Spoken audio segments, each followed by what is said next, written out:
Romains chapitre 11, verset 22. Le Saint-Esprit nous parle de la bonté et de la sévérité de Dieu, oubliée par une multitude de chrétiens. Dans beaucoup d'endroits, carrément passés sous silence. Beaucoup ne parlent que de l'amour et de la bonté de Dieu. Oublions que lui-même a parlé également de sa sévérité pour ceux qui ne lui sont pas agréables. J'ai rigolé et bien rigolé un jour. Un bien-aimé frère m'appelle.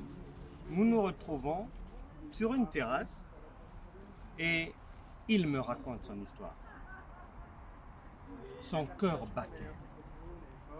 Le problème était que, au départ, il avait des problèmes conjugaux avec sa femme.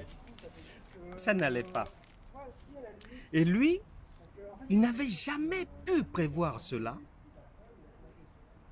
À sa grande surprise, il ne le savait pas. Un matin, sa femme est arrivée avant lui sur son lieu de travail. Elle savait qu'il commençait à 9h. Elle est arrivée à 8h30. Et elle a demandé à voir le patron. Le patron n'était pas encore là. Son adjoint non plus. Et c'est une personne de l'entreprise qui a reçu sa femme. Pendant une demi-heure, la femme a donné les raisons de sa présence. Mon mari s'appelle un tel.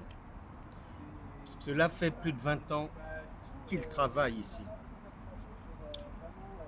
Il a l'habitude d'emmener tel article du boulot, de voler ceci, de voler cela, de prendre ceci. Nous avons des entrepôts contenant les produits que mon mari a volés ici au fur et à mesure des années et qu'il vend petit à petit.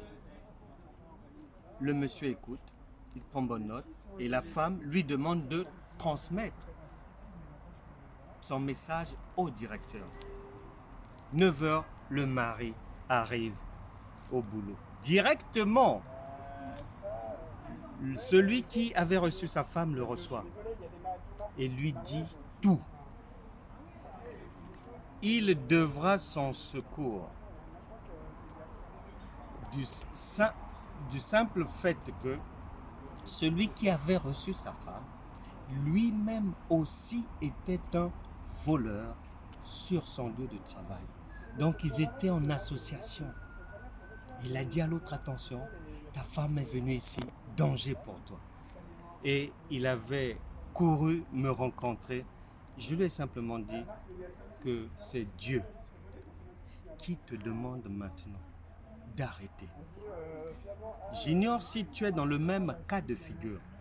Si tu prends des choses sur le lieu de travail, si tu voles ton employeur en arrivant tous les jours avec 5 minutes de retard, ou en partant du boulot 5 minutes plus tôt, ou si tu baignes dans des magouilles au niveau du boulot,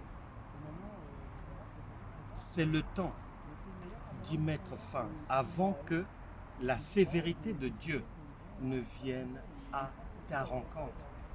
Ce monsieur a failli perdre son boulot. Plus de 20 ans d'ancienneté. Heureusement que Dieu lui avait donné par là un avertissement. Je ne voudrais pas que tu perdes ton emploi, que tu perdes ton mariage, que tu perdes des avantages que Dieu t'a déjà donnés. Nous allons prier.